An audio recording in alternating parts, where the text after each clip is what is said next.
আজ আমি তোমাদের সাথে শেয়ার করব মুগ ডাল ছিটিয়ে লাউ ঘন্ট। লাউ ঘন্ট মুগ ডাল ছিটিয়ে খেতে যে কতটা টেস্টি হয় তোমরা বাড়িতে একবার বানিয়ে দেখো, তাহলেই বুঝতে পারবে কত টেস্টি একটা খাবার।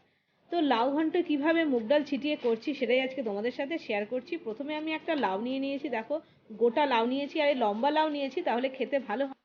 আমি প্রথমে গোটা লাউটাকে ধুয়ে পরিষ্কার করে নিয়েছি, এবার কেটে নিলাম। কেটে নিয়ে এবার পিলার দিয়ে লাউয়ের খোসাটাকে প্রথমে ছাড়িয়ে নেব। লাউয়ের খোসাও কিন্তু ফেলবে না, লাউয়ের খোসা দিয়েও খুব ভালো ছেচকি হয়। তারপরে লাউটাকে আমি চপার দিয়ে সুন্দর করে কুচি কুচি করে কেটে নেব। তো দেখো লাউ আমার কাটা হয়ে গেছে, একদম ঝিরিঝিরি করে সুন্দর করে কেটে নিয়েছি। আর যত ঝিরি কাটবে রান্নাটা কিন্তু ততটাই ভালো হবে। এবার আমি কড়াইতে বসিয়ে দিয়েছি তেল। তেলটা ভালো করে গরম হয়ে গেছে, সর্ষের তেল দিয়েছি, তার মধ্যে দিয়ে দিয়েছি বড়ি। বড়িটাকে ভালো করে আগে ভেজে নিচ্ছি। বড়ি দেখো সুন্দর করে লাল করে ভাজা হয়ে গেছে, এবার বড়িটাকেও তুলে নিলাম। বড়ি তুলে নিয়ে ফোড়ন দিলাম মানে হাফ চামচ মতন গোটা জিরে, আর তার সাথে সাথে দিয়ে দিলাম ডাল, মানে এটা কিন্তু মুগ ডাল দিলাম। মুগ ডালটা পরিষ্কার করে ঝাড়া বাছা পরিষ্কার ছিল। আর তার সাথে সাথে দিয়ে দিলাম কাঁচা লঙ্কা। এবার গ্যাসের ফ্লেমটা হাইতে রেখে ডালটাকে আগে সুন্দর করে ভেজে নিচ্ছি। দেখো ডালটা আমার সুন্দরভাবে ভাজা হয়ে গেছে, গন্ধ এসে গেছে। এবার আমি দিয়ে দিচ্ছি ঝিরিঝিরি করে কেটে রাখা লাউ। লাউ দিয়ে এবার ভালো করে আমি নাড়িয়ে নেবো। আর গ্যাসের ফ্লেমটা এখন হাইতেই রেখেছি। 1 থেকে 1.5 মিনিট লাউ দিয়ে ভালো করে আগে প্রথমে নাড়িয়ে নিলাম। এরপরে দেবো আমি সব শুকনো মশলা।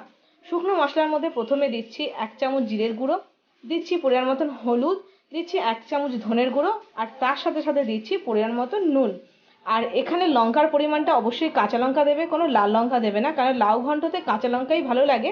কাঁচা লঙ্কার ফ্লেভারটাই কিন্তু বেশি সুন্দর লাগে। আর যেহেতু মুগ ডাল দিয়ে করছি, মুগ ডাল ছিটিয়ে, তো ডালের একটা সুন্দর গন্ধও আসবে কিন্তু এই ঘন্টটার মধ্যে।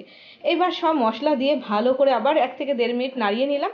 ভালো করে দেখো সব মশলা দিয়ে নাড়িয়ে নিয়েছি। এবার দিয়ে দিলাম একটা ছোট টমেটো। টমেটো দিয়ে আমি আরও একবার একটু নাড়িয়ে নিচ্ছি 1 থেকে 1.5 মিনিট। আর এখন কিন্তু আমি গ্যাসের ফ্লেমটা হাইতেই রেখেছি। খানিকক্ষণ নাড়িয়ে নিলাম সব মশলা দিয়ে টমেটো দিয়ে। এবার আমি গ্যাসের ফ্লেমটাকে সিম করে দেবো আর ঢেকে দেবো 10 মিনিটের জন্য।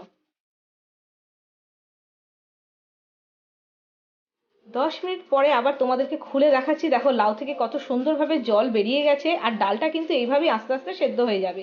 এবার আবার একটু গ্যাসের ফ্লেমটা হাইতে রেখে আমি আরও একটুখানি নাড়িয়ে নিচ্ছি। তবে লাউটা কিন্তু এখনও আমার রান্না কমপ্লিট হয়নি। আমি আবার এখন গ্যাসের ফ্লেমটাকে সিম করে দিয়ে আরও 10 মিনিটের জন্য ঢেকে দেবো।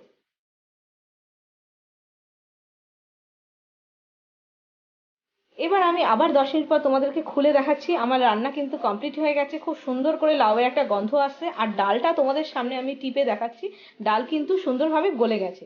আর লাউ ঘন্টতে কিন্তু এইভাবে গ্যাস সিম করে ঢেকে দিলে নিজে নিজেই কিন্তু খুব সুন্দর রান্না হয়ে যায়। আর ডালটা দেখো তোমাদের সামনে দেখো ডালটা কিন্তু সুন্দরভাবে গলে গেছে, অথচ দানা দানা রয়েছে, অথচ গলে গেছে। খুবই সুন্দর হয়ে গেছে। এইবার আমি দিয়ে দেবো। আর এখন আমি গ্যাসের ফ্লেমটা হাইতে রেখে একটু ভাজা ভাজা করে নিলাম। এবার আমি দিয়ে দিচ্ছি বড়ি। আর বড়িগুলো আমি হাত দিয়ে ভেঙে ভেঙে ক্রাশ করে দিচ্ছি, তাহলে খেতে বেশি ভালো লাগে, পুরো লাউ ঘন্টর সাথে মিশে যায়, খেতে বেশি টেস্টি হয়। আর তার সাথে সাথে দিয়ে দিচ্ছি অবশ্যই ধনেপাতা 1 মুঠো। আর ধনেপাতা কিন্তু কোনোভাবেই স্কিপ করবে না। ধনেপাতার গন্ধ, কাঁচা লঙ্কার গন্ধ, এগুলোই কিন্তু লাউ ঘন্টর মধ্যে বেশি সুন্দরভাবে মানে ফুটে ওঠে, বেশি ভালো লাগে। এইবার গ্যাস বন্ধ করে 5 মিনিট ঢেকে রেখে দেবো, মানে স্ট্যান্ডিং টাইম হিসেবে। তারপরে কিন্তু গরম গরম সার্ভ করছি এই লাউ ঘন্ট মুগ ডাল ছিটিয়ে। এই লাউ ঘন্ট তোমরা একবার বাড়িতে বানিয়ে এইভাবে একবার খেয়ে দেখো, অবশ্যই তোমাদের ভালো লাগবে। তো আজকে এই পর্যন্তই, দেখা হচ্ছে নতুন একটা রেসিপির সাথে।